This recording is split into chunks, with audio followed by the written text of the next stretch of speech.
Hello students, இன்றைக்கி நம்ம இயல் 7 புதுமை விளக்கு அப்படிங்கிற லெசன் தான் பார்க்க போகிறோம்.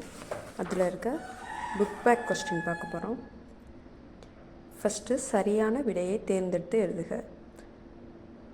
இடர் ஆழி நீங்குகவே இத்தொடரில் அடிக்கோடிட்ட சொல்லின் பொருள். இதுக்கு ஆன்சர் இடர் அப்படிங்கிற சொல்லின் பொருள் துன்பம். அடுத்து ஞானச்சுடர் என்னும் சொல்லை பிரித்து எழுத கிடைப்பது ஞானம் ப்ளஸ் சுடர். அடுத்து இன்பு ப்ளஸ் உருகு என்பதனை சேர்த்தெழுத கிடைக்கும் சொல் இன்பு ப்ளஸ் உருகு இன்புருகு. அடுத்து பொறுத்துக.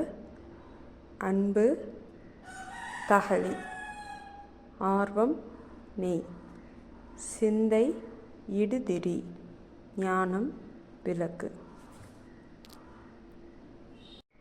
அடுத்து குருவினா 1. பொய்கை ஆழ்வாரும் பூதத்தாழ்வாரும் அகல் விளக்காக எவற்றை உருவகப்படுத்துகின்றன?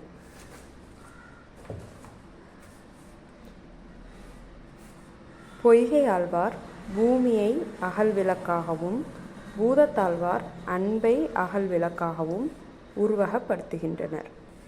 2. பொய்கை ஆழ்வார் எதற்காக பாமாலை சூட்டுகிறார்?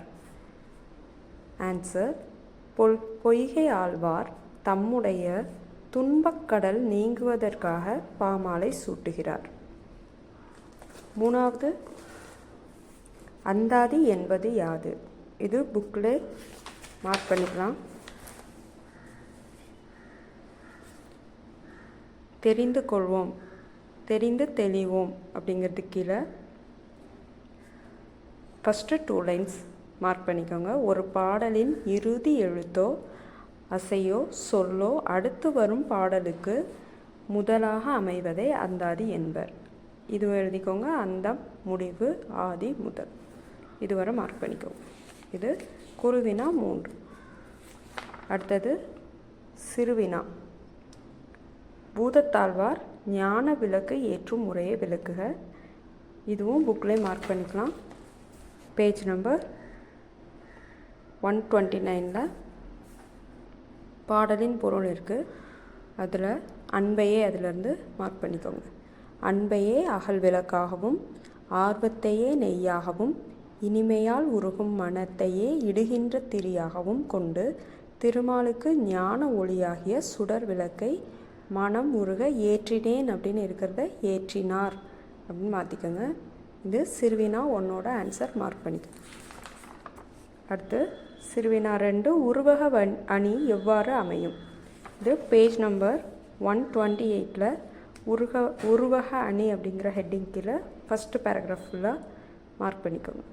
உவமை வேறு, உவமிக்கப்படும் பொருள் வேறு என்று இல்லாமல் இரண்டும் ஒன்றே என்பது தோன்றும்படி கூறுவது உருவக அணியாகும்.